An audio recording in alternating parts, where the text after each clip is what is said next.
नमस्कार। बहुत बहुत स्वागत है आज आपका हमारे इस वैज्ञानिक विशेष सत्र में। दोस्तों, लगातार हम आपके साथ जुड़े हुए हैं और आपको अभी हम चर्चा कर रहे हैं, आपसे हम लगातार चर्चा कर रहे हैं अभी एंडोक्राइनोलॉजी के बारे में, हार्मोन संबंधी विशेष ग्रंथि के बारे में। इसी कड़ी में हम आपसे लगातार अभी पिट्यूटरी ग्लैंड के बारे में, पिट्यूटरी पीयूष ग्रंथि के बारे में बातें कर रहे हैं। और इसी दौरान हमारी एक बहन जी ने, पिछली बार जो हमने आपको हार्मोन के बारे में बताया था, तो हमारी एक बहन जी जो राजस्थान की है, उन्होंने हमारे व्हाट्सएप के जरिए, डिस्क्रिप्शन बॉक्स में मेरा नंबर दिया हुआ है व्हाट्सएप के लिए, आप लोग को भी कोई दिक्कत हो तो आप मुझसे सवाल कर सकते हैं। तो राजस्थान की एक बहन है जिन्होंने सवाल किया है कि ये बायोटेक्नोलॉजी कर रही है और इनके मन में अभी एक सवालिया निशान खड़ा हुआ है हार्मोन और एंजाइम दोनों के बारे में। इनका कहना है दोनों लगभग एक ही काम करते हैं, तो फिर दोनों में अंतर क्या है, थोड़े से हमसे चर्चा करें। जी बिल्कुल, आप बायोटेक्नोलॉजी के स्टूडेंट हैं और मुझे लगता है भली भांति इस पर आप काम कर भी रही होंगी, हार्मोन और एंजाइम के बारे में। तो एंजाइम के बारे में, हार्मोन के बारे में पिछली दफ़े आप लोगों से ये बताया था कि it is a physical active substance and secretary product of any gland which is secreted in minute amount and then they active upon the system। और ये एक टिश्यू या एक ऑर्गन के रूप में जो ग्लैंड है उसी का ये स्रावित पदार्थ है, स्राव होने वाले, बहने वाले पदार्थ है, जो कि हमारे द्वारा हमारे शरीर में ये जगह जगह इसके द्वारा कार्य होता है।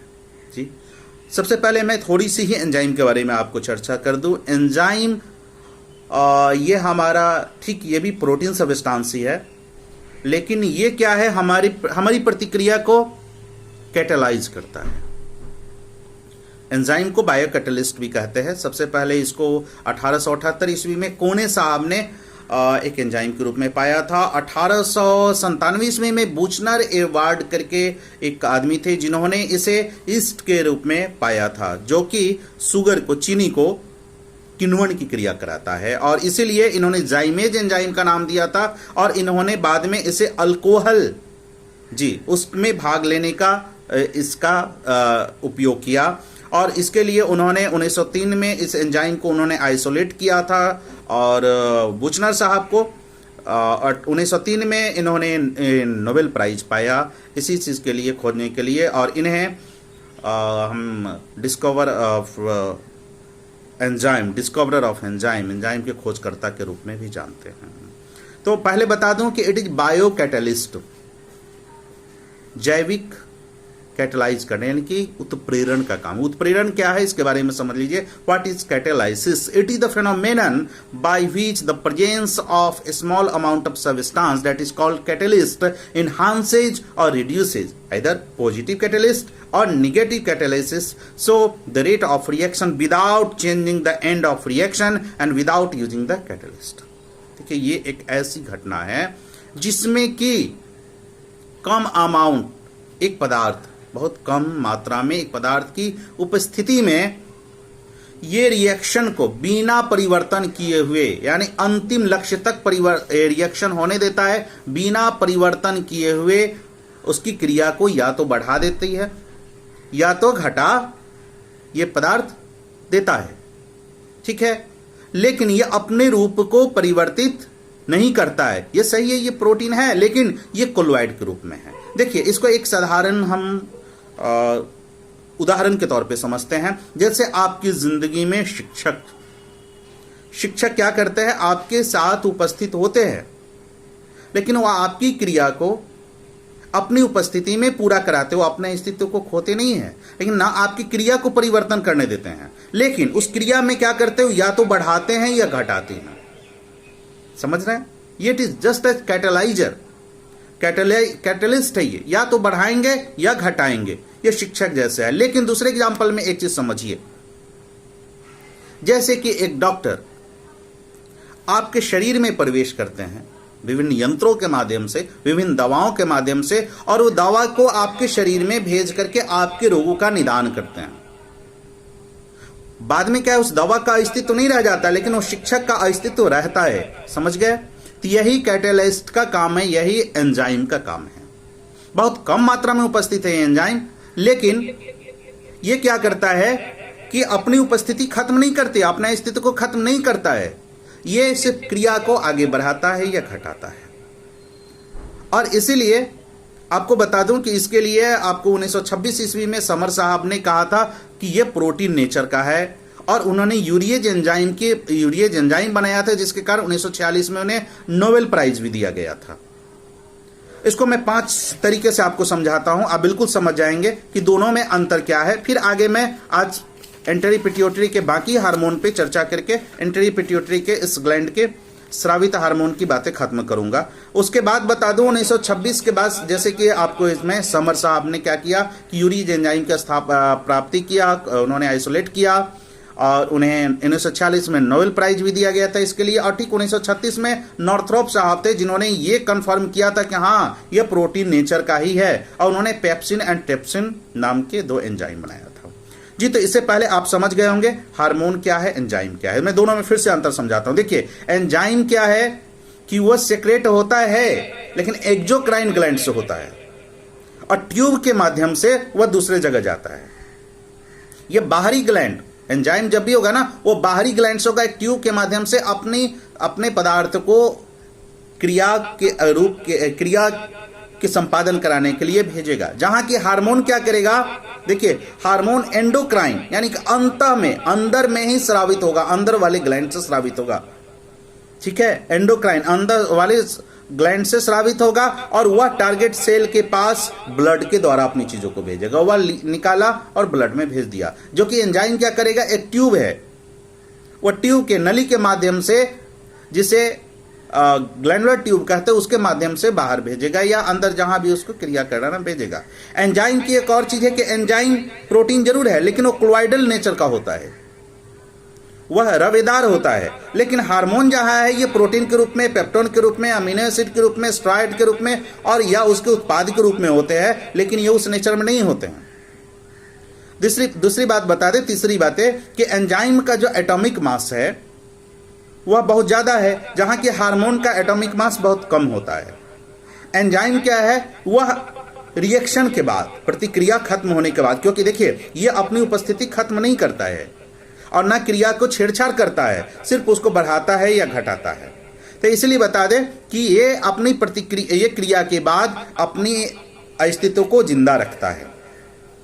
लेकिन हार्मोन क्या करता है, ये प्रतिक्रिया के बाद अपने आप को खत्म कर देता है, या तो घुल जाता है या फिर दोबारा इसका यूज नहीं हो सकता है, जो कि एंजाइम का दूसरा दोबारा यूज होता है। अगर एंजाइम बन रहा है तो उसका एक जगह गया तो उसका दूसरा यूज होगा, लेकिन हार्मोन का दूसरा यूज नहीं होगा। एंजाइम ये क्या करता है, रिएक्शन को डायरेक्ट कैटेलाइज करता है, उत्प्रेरित करता है, लेकिन हार्मोन कंट्रोल करता है, नियंत्रण करता है, पार्टिसिपेट मेटाबॉलिज्म में डायरेक्टली लेता है, लेकिन ये कंट्रोल करता हुआ डायरेक्ट जाकर के खड़ा हो जाता है। जैसे आपके टीचर आपके साथ डायरेक्ट खड़ा होकर के आपको पढ़ाते हैं, लेकिन डॉक्टर वह डायरेक्ट खड़े होते जरूर है, लेकिन वह आपके साथ क्या करता है, वह दवा के माध्यम से उसे घुला करके आप पर प्रतिक्रिया करते हैं। समझ गए? इसलिए कहा जाता है कि अगर जिस समाज का डॉक्टर, पुलिस और टीचर पथभ्रष्ट हो जाए तो फिर समाज की उन्नति नहीं है। इसलिए अपने भारतीय समाज में इस पर खास ख्याल रखा जाता है, इनके चरित्र पर किसी प्रकार की बातें नहीं आए।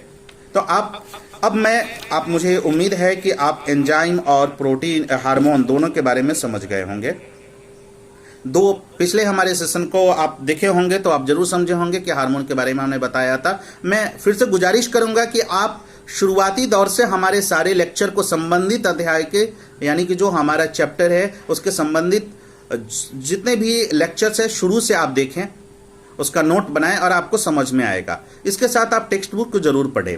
देखिए, आज मैं एंटेरी पिट्यूटरी हार्मोन की पिछली बार हमने चर्चा किया था। एंटेरी पिट्यूटरी ग्लैंड से जो हार्मोन सेक्रेट होते हैं उसमें हमने पिछले दफे 2 हार्मोन की बातें कही थी, 2 हार्मोन के बारे में बताया था। आज उसी कड़ी को मैं आगे बढ़ाते हुए आपको ले चलता हूं हार्मोन जो सबसे अहम हार्मोन है। देखिए, मैं बताया था एंटेरी पिट्यूटरी ग्लैंड जहां हमारा है उसका आगे वाले हिस्से से जो हार्मोन सेक्रेट होते हैं वह चूंकि पूरे पिट्यूटरी ग्लैंड को है ना, चूंकि हमारा हाइपोथैलेमस के पास है, हाइपोथैलेमस के द्वारा रेगुलेट होता है, जिसे हम हाइपोफाइसिस कहते हैं। और चूंकि पिट्यूटरी ग्लैंड को हम आगे वाले हिस्से को एडेनो हाइपोफाइसिस कहते हैं, पीछे वाले को न्यूरो हाइपोफाइसिस कहते हैं, बीच वाले को इंटरमीडिएट लोब कहते हैं। तो देखिए आगे वाले हिस्से से जो सेक्रेट होता है ना, उसमें 6 हार्मोन या 7 हार्मोन हमने गिनाया था, जिसमें कि आप देखिए, जिसके बारे में हम पहले आपसे चर्चा कर चुके हैं, ग्रोथ हार्मोन जिसे हम सोमैटोट्रॉफिक हार्मोन भी कहते हैं, क्योंकि सोमैटोट्रॉफ से रिलीज होता है। इसके बाद हमने दूसरा हार्मोन प्रोलैक्टिन की चर्चा किया था आपसे। आज इसी कड़ी में हम बढ़ाते हुए ले चलते हैं थायराइड स्टिमुलेटिंग हार्मोन।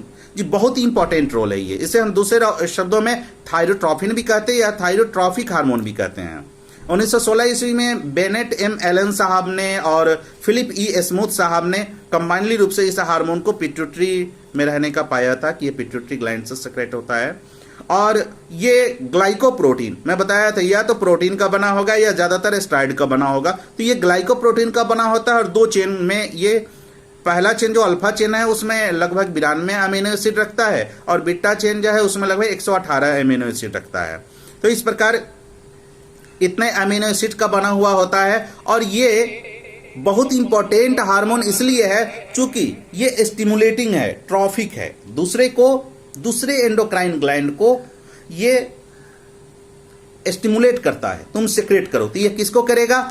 इंटरपिट्यूटरी से सेक्रेट जरूर होगा, लेकिन ये हमारे जो एंडोक्राइन ग्लैंड है पास में एक थायराइड ग्लैंड, उसके सेक्रेशन रेट को ये रेगुलेट करेगा। आगे बढ़ाना है या घटाना है ये यही तय करेगा कि उसको कितना करना है। देखिए बेसिकली ये जो है ना इंटरपिट्यूटरी से सेक्रेट होता है और ये थायरोट्रॉप सेल है इसमें, इसलिए थायरोट्रॉपिक भी बोलते हैं। थायरोट्रॉप सेल है जिसके द्वारा ये प्रोडक्शन जो थायराइड ग्लैंड का जो थायरॉक्सिन हार्मोन है जिसे T3 या T4 कहते हैं, यह हम अगले अध्याय में जब हम थायराइड ग्लैंड पे आएंगे तो हम विस्तार से चर्चा करेंगे, या आप उसके लिए हमारे उस नोट को देखें। तो इसके लिए क्या, उसके प्रोडक्शन को यह बढ़ाएगा या घटाएगा, उसको रेगुलेट करेगा। कैसे करेगा? ये सिर्फ सेक्रेट ही नहीं करता है। देखिए ये सिर्फ सेक्रेट ही, स्टिमुलेशन ही नहीं करता है, बशर्ते कि जितना भी स्टोर्ड हार्मोन है, थायराइड हार्मोन है, उसको उसके बनने के लिए, नया बनने के लिए भी उससे प्रेरित करेगा कि बनाओ बनाओ बनाओ, ज्यादा बनाओ या कम बनाओ। ये तय कौन करेगा? थायराइड स्टिमुलेटिंग हार्मोन, जिसे थायरोट्रॉप्स या थायरोट्रॉपिन भी कहते हैं। देखिए क्या होता है, जब थायराइड स्टिमुलेटिंग हार्मोन रिलीज होगा इंटरपिट्यूटरी से, तो वह कब होगा, किसके द्वारा रेगुलेट होगा? हाइपोथैलेमस के द्वारा। और निगेटिव फीडबैक है। क्या होता है ना कि T3 T4 बनाया, फिर T3 से जो बचा हुआ है T4 से, उसे फिर जाकर के आगे जाकर के T3 T4 बना, फिर TSH को स्टिमुलेट किया, और इस प्रकार निगेटिव फीडबैक है। इसका निगेटिव फीडबैक मैकेनिज्म के साथ ही ये काम करता है। और हाइपोथैलेमस क्या करेगा कि इसके लिए थायरोट्रॉपिन रिलीजिंग फैक्टर या हार्मोन TRF या TRA जिसको बोलते हैं, उसको रिलीज करेगा, उसके द्वारा ये काम करेगा। और ये क्या करेगा, जैसे ही थायरोट्रॉपिन रिलीजिंग फैक्टर या थायरोट्रॉपिन रिलीजिंग हार्मोन बना, वह क्या करेगा, हाइपोथैलेमस में बताया था, आगे वाले को किसे, पोर्टल वेसल के द्वारा भेजते हैं। तो हाइपोथैलेमो हाइपोफिशियल पोर्टल वेसल यानी ब्लड वेसल रखता है, उसको स्टिमुलेट करेगा कि TSH भेज दो, हमने बना लिया तुम TSH भेजो, और वह इंटरपिट्यूटरी में आ जाएगा। और ये क्या करेगा कि हाइपोथैलेमस, देखिए बहुत हाइपोथैलेमस TSH सेक्रेशन को अपने गर्मी के अनुसार, ठंडी के अनुसार, तनाव के अनुसार, चिंता के अनुसार या खुशी के अनुसार ये बैलेंस कर लेता है। कितना स्रावित कराना है ये उस पर निर्भर करता है। इसके बाद देखिए ये पूरी जिंदगी भर बनता रहता है।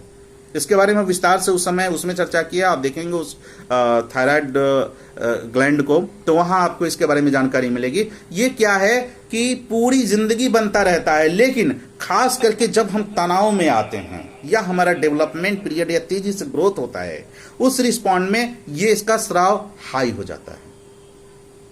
तो मुझे उम्मीद है कि थायराइड स्टिमुलेटिंग हार्मोन के बारे में आप समझ, जब हम थायराइड ग्लैंड के बारे में चर्चा करेंगे वहाँ, तो बाकी हार्मोन पे क्या है, क्या बड़े कैसे काम करेगा नहीं करेगा क्या है, तो उस पर हम आपको चर्चा करेंगे विस्तार रूप से। तो आप समझ गए होंगे कि थायराइड स्टिमुलेटिंग हार्मोन कैसे सेक्रेट होता है और कैसे ये आगे की तरफ बढ़ता है। ये इसका हार्मोन का काम है बढ़ाना, रिलीज करने के लिए स्टिमुलेट करना।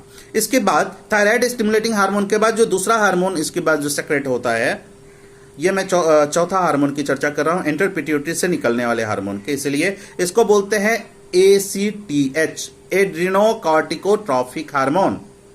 इसे एड्रिनोकॉर्टिकोट्रोपिन भी बोलते हैं या कॉर्टिकोट्रोपिन भी बोलते हैं। देखिए ये हार्मोन ट्रॉफिक है, जस्ट इंटरपिट्यूटरी से निकला, लेकिन ये एड्रिनल ग्लैंड को, मैं वहां विस्तार से आप उसको देखें, आप समझेंगे। एड्रिनल ग्लैंड पर ये खास करके काम करेगा, ये उसको स्टिमुलेट करेगा ग्लूकोकॉर्टिकॉइड्स नामक हार्मोन सेक्रेट करने के लिए। वहां कौन कौन से हार्मोन सेक्रेट बताएंगे, लेकिन इसका अभी एसीटीएस का खास है, एड्रिनोकॉर्टिकोट्रोफिन हार्मोन या कॉर्टिकोट्रोफिन हार्मोन का आप खास करके यहां देख लें। इसे 1933 ईस्वी में जस्ट ये इतफाक से पैदा हुआ था, जब वो किसी डिस्क्रिमिनेटी का अध्ययन कर रहे थे। अक्सर ऐसा होता है कि हम रास्ते से जा रहे हैं और अचानक हमें कोई चीज़ की प्राप्ति हो जाती है, किसी और उद्देश्य से जा रहे हैं, एक नया उद्देश्य प्राप्त हो जाता है। ऐसे एक्सरे के दौरान भी हुआ था। एक्सरे की भी खोज इसी स्तर पर की गई थी, और इस हार्मोन का भी एवलिन एम एंडरसन साहब ने अपने associate James Bertram Colliff and David Lancer Boro Thomson के साथ कुछ पढ़ रहे थे। उसी दौरान एवलिन एम एंडरसन को खोज हुआ, उन्होंने इस एसीटीएच हार्मोन के बारे में पाया, और सबसे पहले इसे क्लांस हॉफमैन ने यूनिवर्सिटी ऑफ पिट्सबर्ग में इसका निर्माण किया था। देखिए ये एड्रिनल कॉर्टेक्स ग्लैंड को उसका ट्रॉफिक हार्मोन है, उसको स्टिमुलेट करने के लिए काम करता है। ग्लूकोकॉर्टिकॉइड्स का रेगुलेटर है ये। ग्लूकोकॉर्टिकॉइड्स कितना पैदा लेगा, नहीं लेगा, क्या लेगा, इस पर यह निर्भर करता है, ये इसी पर निर्भर करता है। तो क्या होता है, इसको समझा जाए थोड़ा सा। हाइपोथैलेमस क्या है, हमारा न्यूरॉन का पार्ट है, ब्रेन का पार्ट है, वो नर्व से बना हुआ पार्ट ही न्यूरॉन है। वह क्या करता है, corticotropin releasing hormone CRH, corticotropin releasing hormone release करता है। वह क्या करेगा, वो रिलीजिंग हार्मोन आएगा एंटर पिट्यूटरी में, हाइपोथैलेमो हाइपोफेशियल पोर्टल वेसल्स के द्वारा, और वह उसको क्या करेगा, सेक्रेट करेगा एड्रिनोकॉर्टिकोट्रोफिक हार्मोन को। वह कॉर्टिकोट्रोपिन रिलीज हार्मोन सेक्रेट किया हमारा हाइपोथैलेमस, और वहां से एंटर पिट्यूटरी को क्या करेगा, रिलीज ऐसे करेगा, ये किसको कहेगा, एसीटीएच आप सेक्रेट कीजिए, और वह हाइपोथैलेमो हाइपोफेशियल पोर्टल वेसल में आकर के एड्रिनोकॉर्टिकोट्रोपिक हार्मोन वहां एंटर पिट्यूटरी के आगे सेक्रेट हो गया। क्या होता है, जब हम तनाव की अवस्था में होते हैं तो ग्लूकोकॉर्टिकॉइड्स टोटल हमारा एड्रिनोकॉर्टिकोट्रोपिक हार्मोन पर ही निर्भर करता है, उसी पर निर्भर करता है कि कितना ये कहेगा उतना हम सेक्रेट करेंगे या नहीं करेंगे। और इसका ज्यादातर ये जिस तत्व से सेक्रेट होता है, जैसे कि आप देखिए सर्काडियन रिदम है हमारा, डायगोनल वेरिएशन जो हमारा एसीटीएच सेक्रेशन का होता है। क्या होता है ना कि हमारे दिन भर लगभग हमारे शरीर में अनियमित बर्स्ट यानी अनियमित तौर पे hypothalamus corticotropin releasing hormone secret करता रहता है दिन भर, कभी ज्यादा कभी कम, कभी ज्यादा कभी कम। और यहां से क्या होता है, उसके चलते चूंकि वह कॉर्टिकोट्रोपिन हार्मोन रिलीज कर रहा है, एंटर पिट्यूटरी को भेज रहा है, और एंटर पिट्यूटरी दिन भर लगभग उसी अवस्था में एड्रिनोकॉर्टिकोट्रोपिक हार्मोन का सेक्रेशन करता रहता है। इसलिए क्या होता है, उस समय चूंकि कॉर्टिसोल हार्मोन जो हमारा है वह प्लाज्मा में ज्यादा या कम पैदा होता रहता है, उसी के चलते कॉर्टिकोट्रोपिन हार्मोन दिया हमारे रिलीजिंग हार्मोन एंटर पिट्यूटरी को, वहां से एड्रिनोकॉर्टिकोट्रोपिक हार्मोन रिलीज हुआ, और उससे क्या होगा, धीरे धीरे हमारा एक प्लाज्मा में कॉर्टिसोल हार्मोन सेक्रेट होता रहेगा। और खास करके ये क्या होता है ना कि मैक्सिमम ग्लूकोकॉर्टिकॉइड्स जो है, चूंकि उसको भेज रहा है कॉर्टिसोल से, तो उसको मैं आगे फिर आपको उस समय जब एड्रिनल ग्लैंड की चर्चा उसको आप देखेंगे तो वहां विस्तार रूप से आपको इसके बारे में वर्णन मिलेगा। चूंकि मैं इसी हार्मोन की चर्चा कर रहा हूँ, थोड़ी सी सिर्फ परिचय दे रहा हूँ, इसलिए बता दूं कि ये लगभग आप रात में देखेंगे कि लगभग मॉर्निंग में 6 से 9 बजे के बीच लगभग ग्लूकोकॉर्टिकॉइड्स हार्मोन का सेक्रेशन ज्यादा होता है। उस समय हमारा तनाव का स्तर अक्सर कम होता है। मैं बताता हूं कि उसमें बताएंगे तनाव का क्या इसमें रोल है। और क्या होता है कि जब हम बहुत ज्यादा तनाव में होते हैं, देखिए बहुत ज्यादा तनाव में होंगे तो ये एड्रिनोकॉर्टिकोट्रोपिक हार्मोन जो है बहुत ज्यादा रिलीज करेगा, कॉर्टिकोट्रोपिन रिलीजिंग हार्मोन बहुत ज्यादा भेजेगा, एसीटीएच सेक्रेट करो एंटर पिट्यूटरी को, और जो ही वो सेक्रेट होगा तो वहां क्या होगा, ग्लूकोकॉर्टिकॉइड्स का भी ज्यादा सेक्रेशन होगा। और जैसे ही ग्लूकोकॉर्टिकॉइड्स का एंटर पिट्यूटरी आप देखेंगे कि वो एंटर पिट्यूटरी पर फिर आ जाएगा, काम करेगा, और वहां हाइपोथैलेमस को कहेगा, उसमें जैसे फ्रीली सर्कुलेट होगा उसको बोलेगा कि आप जो है एसीटीएच सेक्रेशन को रोकिए, मैं बन चुका हूं। ग्लूकोकॉर्टिकॉइड्स जैसे बनेगा, चूंकि कॉर्टिसोल से बन रहा है, हमारा कॉर्टिसोल हार्मोन से यहाँ हमारा ग्लूकोकॉर्टिकॉइड्स बना। ग्लूकोकॉर्टिकॉइड फिर जाएगा किसके द्वारा, वो छोड़ेगा इसमें ब्लड वेसल में, और जैसे ही ब्लड वेसल में जाएगा वो हाइपोथैलेमस के पास जाएगा, उसको बोलेगा एसीटीएच का सेक्रेशन कम कीजिए। वो क्या करेगा, सीआरएच को सेक्रेट करना कम करेगा। इसीलिए क्या होता है, एसीटीएच ग्लूकोकॉर्टिकॉइड्स को कहते हैं एन एब्स्टोस अगेंस्ट फायर। ये क्या है, टिश्यू को डैमेज होने से बचाता है। जब बहुत ज्यादा तनाव में होते हैं तो टिश्यू हमारा डैमेज होगा, इससे बचाने का काम ग्लूकोकॉर्टिकॉइड्स करता है, क्योंकि वहां कार्टिसोल भी हमारा सेक्रेट ये हो रहा है। इसी प्रकार कहते हैं कि वैसे एड्रेनोकॉर्टिकोट्रॉपिक हार्मोन है और ग्रोथ हार्मोन है, लगभग सारे मेटाबॉलिज्म पर इसका अपना राज है, ये सब पे काम करता है, लगभग सारे मेटाबॉलिज्म पे काम करता है। तो मुझे लगता है, उम्मीद है कि एड्रेनोकॉर्टिकोट्रॉपिक हार्मोन का छोटा सा ये आप समझ गए होंगे, परिचय जो दिया हमने क्या है कैसे है। इसके अगला हार्मोन है जो इंटरपिट्यूटरी हार्मोन एड्रेनल हाइपोफाइसिस से जो सेक्रेट होता है, वह है follicle stimulating hormone, FSH, follicle stimulating hormone. Follicle क्या है, रिप्रोडक्टिव सिस्टम का। आप हमारे इसके लिए स्लाइड देखें, वहां आपको समझ में आ जाएगा कैसे काम करता है। ये देखिए, इसे गोनाडोट्रोपिन भी बोलते हैं। ये ग्लाइकोप्रोटीन है ये भी, और ये अल्फा चेन 96 अमीनो एसिड लगभग, और बीटा चेन में 111 अमीनो एसिड रखता है। चूंकि ये हमारा गोनाडोट्रोफिक सेल्स है हमारे इंटरपिट्यूटरी में, उसके द्वारा सेक्रेट होता है। और ये गोनाडोट्रोपिन रिलीजिंग हार्मोन या गोनाडोट्रोपिन इनहिबिटिंग हार्मोन के द्वारा रेगुलेट होता है।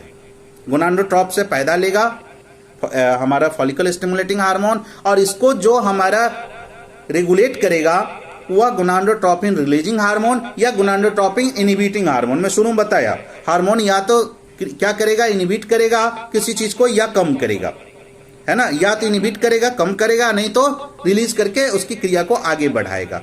ये क्या होता है, हमारे रिप्रोडक्टिव सिस्टम जो हमारा है, हमारा यौन जस्ट कहे कि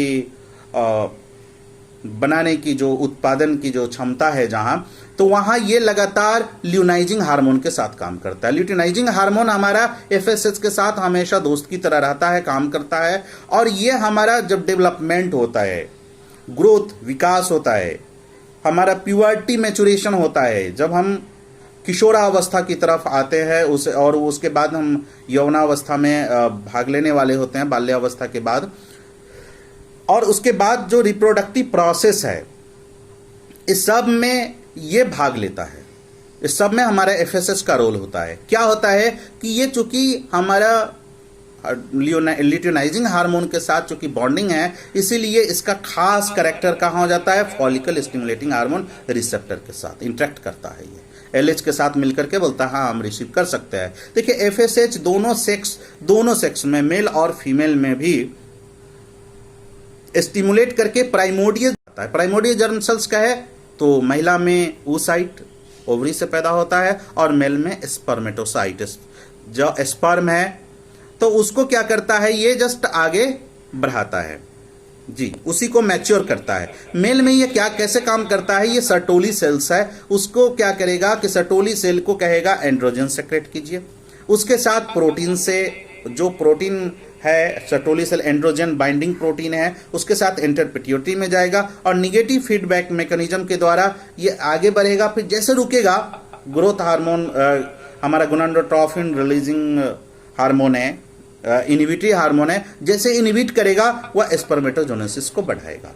ये क्या किया, जैसे देखिए मेल में सर्टोली सेल्स है, सर्टोली सेल को जैसे बोलेगा एंड्रोजन बाइंडिंग, एंड्रोजन बनाओ, एंड्रोजन क्या करेगा, एंड्रोजन जो प्रोटीन बांधेगा और वो एंटरपिट्यूटरी के पास जाएगा। एंटरपिट्यूटरी क्या करेगा, नेगेटिव फीडबैक से जो पैदा कर रहा है गोनाडोट्रोपिन को, उसको रोकेगा। जैसे रोकेगा यहां क्या होगा, स्पर्मेटोजेन टेस्टिस में स्पर्मेटोसाइट बनेगा। फीमेल में क्या होता है, ये फॉलिकुलर सेल्स, ग्रेनुलर सेल्स है। फॉलिकल क्या है, आप रिप्रोडक्टिव सिस्टम इसके लिए देखें, वहां क्या है कि फॉलिकुलर सेल को इनिशिएट करेगा। कैसे कि जैसे ही फॉलिकुलर सेल बड़ा होगा, एडवांस होगा, एफएसएच क्या करेगा, अपने आप को कम कर लेगा, और उस अवस्था में क्या होगा, फॉलिकुलर सेल्स में ओव्यूलेशन होगा, ओवरी का निर्माण होगा।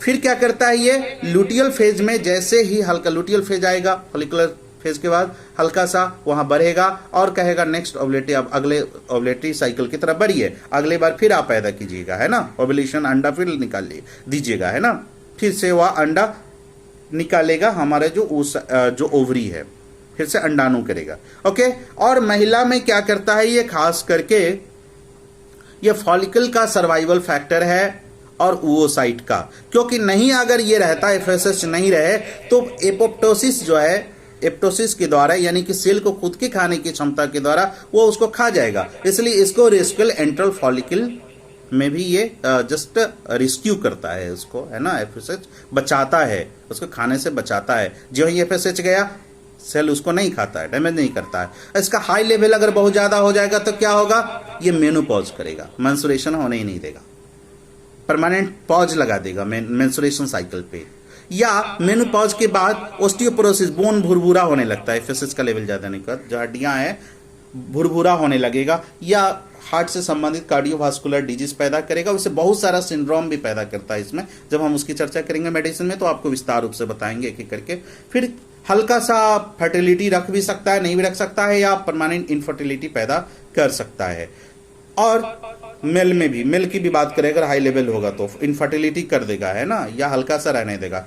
अब हाई लेवल हाइपोगोनाडिज्म भी लो जैसे होगा, लो लेवल जैसे होगा तो क्या होगा, ये हाइपोगोनाडिज्म गोनाडिज्म को, गोनाड को कम कर देगा, जिसके लिए क्या करेगा, ये स्पर्म फॉर्मेशन फेल्योर होगा, स्पर्म बनना बंद हो जाएगा जैसे लो होगा तो, या महिला में रिप्रोडक्टिव साइकिल जो है उसे सीज कर देगा। तो मुझे उम्मीद है कि आप इसको समझ गए होंगे कि जो हमारा फॉलिकुलर स्टिमुलेटिंग हार्मोन है वो क्या है, कैसे काम करता है। इसके साथ हमने एक चर्चा किया अभी ल्यूटिनाइजिंग हार्मोन का, चूंकि एफएसएच जब भी काम करता है, फॉलिकुलर स्टिमुलेटिंग हार्मोन जब भी काम करता है तो साथ में ल्यूटिनाइजिंग हार्मोन को जरूर रखता है पास में, है ना। तो ल्यूटिनाइजिंग हार्मोन को हम लोग ल्यूटोट्रोपिन भी बोलते हैं, ल्यूटोट्रोफिन भी बोलते हैं। ये भी गोनाडोट्रोप से ही, गोनाडोट्रोप सेल जो हमारा इंटरपिट्यूटरी का है उसी से सेक्रेट होता है, और ये भी प्रोटीन का बना होता है। इसका अल्फा चेन 96 अमीनो एसिड लगभग रखता है और बीटा लगभग 120 अमीनो एसिड रखता है। ये भी ग्रोथ हार्मोन रिलीजिंग हार्मोन के द्वारा ही रेगुलेट होता है, क्योंकि ये ट्रॉफिक है, ये बढ़ाने का काम करता है। इसलिए फीमेल में ये acute rise of LH, luteinizing hormone का जो वास्तविक स्तर है, वास्तविक लेवल है, वहां तक पहुंचता है, जिसे एलएच सर्ज भी कहते हैं दूसरी भाषा में, उसको ट्रिगर करता है। जैसे ये टॉपिक है, चूंकि फीमेल में जैसे एलएच सर्ज हुआ, एक्यूट लेवल ल्यूटिनाइजिंग हार्मोन गया, उसको ट्रिगर करेगा एफएसएच के साथ कि ओवुलेशन कीजिए, ओवुलेशन कीजिए, यानी कि अंडा ओवरी से बाहर कीजिए, है ना, फॉर्म। और उसमें क्या करेगा, कॉर्पस लूटियम का विकास करेगा। ये सब के लिए आपको एक बार फिर से हम इस पर चर्चा करेंगे जब हम वास्तविक स्तर पे आएंगे, जब उसके तंत्र में आएंगे तो वहां चर्चा करेंगे। और मेल में क्या करता है, पुरुष में ये इंटरस्टिशियल सेल स्टिमुलेटिंग हार्मोन के रूप में काम करता है। ये मेल में इंटरस्टिशियल सेल स्टिमुलेटिंग हार्मोन होता है, वहां क्या करेगा, लेडिक सेल्स जो है उसको स्टिमुलेट करेगा इस हार्मोन के परिप्रेक्ष्य में। और क्या करेगा, वहां फॉलिकुलर स्टिमुलेटिंग हार्मोन के साथ टेस्टोस्टेरोन का ये सिंथेसिस करवाएगा। लगभग दोनों सेक्स में अगर बात करें तो एंडोक्राइन सेल में लगभग गोनाड के ऊपर काम करता है एंड्रोजन हार्मोन भी सेक्रेट करने के लिए। अगर ये बहुत ज्यादा हो जाता है, ल्यूटिनाइजिंग हार्मोन होगा तो क्या होगा, पहले ही महिला में मेनोपॉज हो जाएगा, उम्र से पहले ही वो उसका मेनोपॉज हो जाएगा, जो हमारे यहाँ नॉर्मल है। उसमें क्या है, दूसरा में टेस्टिकुलर फेल्योर, टेस्टिस का सारा सेल काम करना बंद कर देगा, यह ऑर्गन काम करना बंद कर देगा। लो होगा तो क्या होगा, हाइपोगोनाडिज्म होगा, मेल में स्पर्म काउंट बहुत कम हो जाएगा, क्योंकि टेस्टिकुलर फेल टेस्टिस बना ही नहीं पाएगा स्पर्म। और फीमेल में क्या करेगा, ये एमोनेरिया कॉज करेगा, यानी कि मासिक स्राव ही नहीं होने देगा। तो देखिए थोड़ी सी मैंने भूमिका रखी है आपके सामने इंटरपिट्यूटरी से निकलने वाले सारे हार्मोन के बारे में। देखिए इसमें बहुत सारे हार्मोन की हमने चर्चा किया था, क्योंकि कुछ लोग हमसे क्वेरी कर रहे थे कि 230 हार्मोन का नाम गिनाएं। ये बतौर आप इसमें से लिखते जाए। बहुत सारे हार्मोन की हमने चर्चा किया, उस हार्मोन को आप डिनोट करते जाए।